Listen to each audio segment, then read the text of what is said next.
बेदम हुए बीमार दवा क्यों नहीं देते? बेदम हुए बीमार दवा क्यों नहीं देते? तुम अच्छे मसीहा हो, शिफा क्यों नहीं देते? मिट जाएगी मखलूक तो इंसाफ करोगे, मुंसिफ हो तो हश्र उठा क्यों नहीं देते? जीएसटी की ऊंची दरों ने आम आदमी की कमर तोड़ दी है। जरूरत इस बात की है कि खाद्य सामग्री, दवा, स्कूल की किताबें और जरूरत की चीजों पर टैक्स कम किया जाए।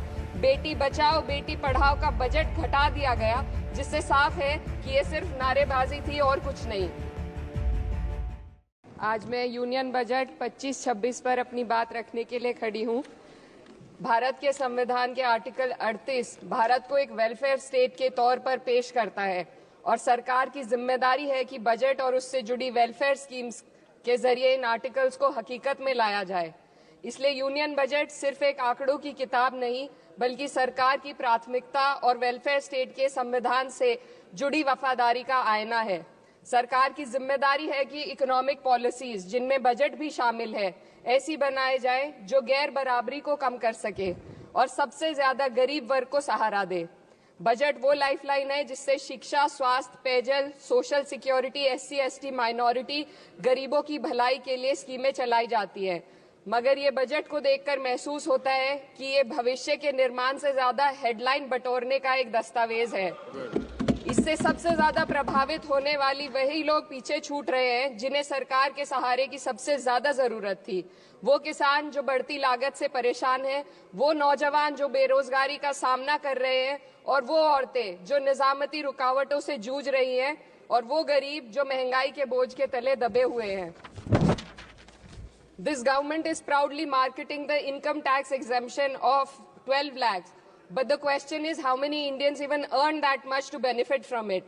Only 2.2% of Indian population pays direct taxes, whereas no relief has been given in regards to indirect taxes, the burden of which falls on everyone, especially the poor and weaker section of the society. This clearly shows that this is not an inclusive budget. GST की ऊंची दरों ने आम आदमी की कमर तोड़ दी है। जरूरत इस बात की है कि खाद्य सामग्री, दवा, स्कूल की किताबें और जरूरत की चीजों पर टैक्स कम किया जाए। पेट्रोल, डीजल पर टैक्स कम करने की कोई कोशिश नहीं हुई, जिसका सीधा असर हर नागरिक पर पड़ता है। आर्टिकल 41 कहता है कि सरकार को ये कोशिश करनी चाहिए कि वो अपनी इकोनॉमिक हालात और रिसोर्सेज के हिसाब से लोगों को रोजगार दे। इस बजट ने बेरोजगारी दूर करने की दिशा में कोई ठोस उपाय नहीं दिया है। नई नौकरियों की बात तो छोड़िए, जो पहले से थी वो भी खत्म होती जा रही हैं। स्किल डेवलपमेंट प्रोग्राम के नाम पर करोड़ों खर्च किए जा रहे हैं, मगर सवाल ये है कि ट्रेनिंग लेने के बाद कितने नौजवानों को असल में नौकरी मिल रही है। सरकार के पास इसका भी कोई आंकड़ा नहीं है। सरकारी विभागों में लाखों पद खाली हैं, मगर भर्ती का कोई प्लान नहीं है।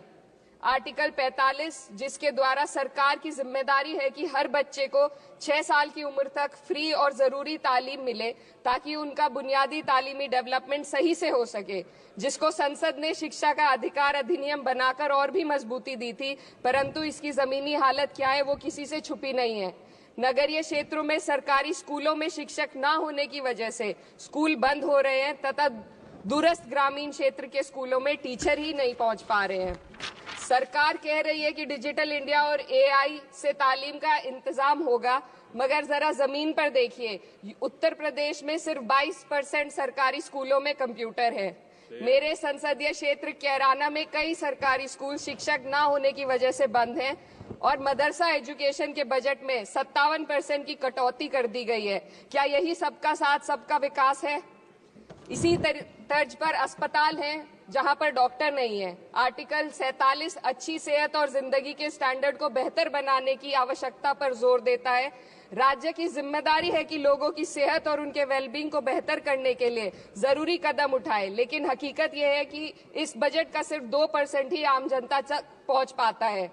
शामली जिले में 84 डॉक्टर की पोस्ट स्वीकृत है, मगर सिर्फ 29 डॉक्टर काम कर रहे हैं और गायनोकोलॉजिस्ट मात्र 1 है। दवाइयों की कीमतें बढ़ती जा रही हैं, मगर गरीबों के लिए कोई राहत नहीं है। सरकार ने महिलाओं के लिए बजट बढ़ाने का दावा किया, मगर 81% इसका बजट सिर्फ पोषण योजनाओं में डाला गया है। महिलाओं के रोजगार, उनके इकोनॉमिक इंडिपेंडेंस और सुरक्षा के लिए कोई ठोस योजना नहीं बनाई है। बेटी बचाओ बेटी पढ़ाओ का बजट घटा दिया गया, जिससे साफ है कि ये सिर्फ नारेबाजी थी और कुछ नहीं। किसानों की बदहाली हम सबके सामने है, लगातार चलती आ रही है। 2016 में कहा गया था कि 2022 तक किसानों की आमदनी दोगुनी होगी, मगर 2025 आ गया और एमएसपी पर कोई ठोस गारंटी आज भी दी नहीं गई है। गन्ना किसानों का बकाया अब तक नहीं मिल पा रहा है और तो और उत्तर प्रदेश में अभी तक गन्ना मूल्य भी तय नहीं किया गया है। डीएपी, यूरिया और खाद की कमी से परेशान किसान आज भी सड़क पर प्रदर्शन कर रहे हैं। मजदूरों के लिए जो सबसे बड़ी योजना मनरेगा थी, सरकार कहती है कि मनरेगा ग्रामीण भारत की रीढ़ है, मगर बजट में कोई भी बढ़ोतरी नहीं मिलना बहुत शर्मसार है। औसतन 44 दिन का ही रोजगार मिल रहा है, जबकि स्कीम 100 दिन की गारंटी की होती है। भारतीय रेलवे देश के लोगों की जीवन रेखा है और इसी से यहाँ के लोगों की आर्थिक एवं सामाजिक जिंदगी चल रही है। देश के हर हिस्से को रेल कनेक्टिविटी से जोड़े जाना सरकार की कल्याणकारी नीति का हिस्सा है। मेरे संसदीय क्षेत्र कैराना के रेलवे से जुड़ी 2 मांगे लंबे समय से लंबित हैं। दिल्ली शामली सहारनपुर रेल लाइन का दोहरीकरण और पानीपत शामली मेरठ लाइन का सर्वे अति शीघ्र ही कराए जाने की बहुत पुरानी मांग को बजट में शामिल किया जाना चाहिए। देश भर में बिजली की दरें बेहद असमान है। उत्तर प्रदेश में ये दरें बहुत ज्यादा हैं। देश भर में एक समान बिजली दरें लागू करने का प्रावधान किया जाए। रिवैम्प योजना में हर घर तक बिजली पहुंचाने के लिए एलटी लाइन बनाने का प्रावधान भी जोड़ा जाए। कृषि उपकरणों व खाद डीएपी को जीएसटी से मुक्त किया जाए। किसानों की एमएसपी की मांग को पूरा करने के साथ साथ उत्तर प्रदेश के किसानों को गन्ना मूल्य निर्धारण पिछले वर्ष से बढ़ाकर किया जाना बेहद जरूरी है। जनपद शामली व मुजफ्फरनगर को एनसीआर में तो शामिल किया गया है, परंतु वहां पर कोई विकास नहीं हुआ तथा उसको कोई भी लाभ नहीं मिला है। वहां के लोग सिर्फ प्रदूषण के बाध्यकारी नियमों से परेशान हैं, इसलिए दोनों जनपदों को एनसीआर की सीमा से बाहर किया जाना चाहिए। मेरे संसदीय क्षेत्र में मैं कुछ चीजें बजट स्पीच में ऐड करना चाहती हूँ। एक, ट्रॉमा सेंटर और जिला अस्पताल के अपग्रेडेशन की भी मांग है। जनपद शामली और सहारनपुर में एक महिला डिग्री कॉलेज खोला जाए। कैराना में जस्ट कंक्लूडिंग, यमुना नदी के घाट पर सौंदर्य कार्य का भी कार्य जोड़ा जाए। जनपद शामली में टेक्सटाइल पार्क की स्थापना की जाए और जो संसद निधि है, सांसदों को केवल 5 करोड़ रुपए दिए जाते हैं और एमएलए, उत्तर प्रदेश के एमएलए को भी 5 करोड़ दिए जाते हैं। हमारी मांग है या तो इसे बढ़ाकर 25 करोड़ किया जाए या फिर सिरे से खारिज किया जाए। The union budget was an opportunity to address the pressing. Sir, just 1 minute. Please, 2 more speakers are in your party. Sir, just pressing concern of India's citizen, rising unemployment, soaring inflation, crumbling public services, and deepening rural distress. Yet, instead of offering real solution, the government has focused on optics and half measures. While tax relief for the middle class is welcome, it does nothing for the millions who earn too little to benefit from it. Education remains underfunded, rural employment stagnates, and farmers continue to struggle without meaningful support. The delays in conducting the census and caste census further exposes the government's disregard for data-driven policy making and social justice.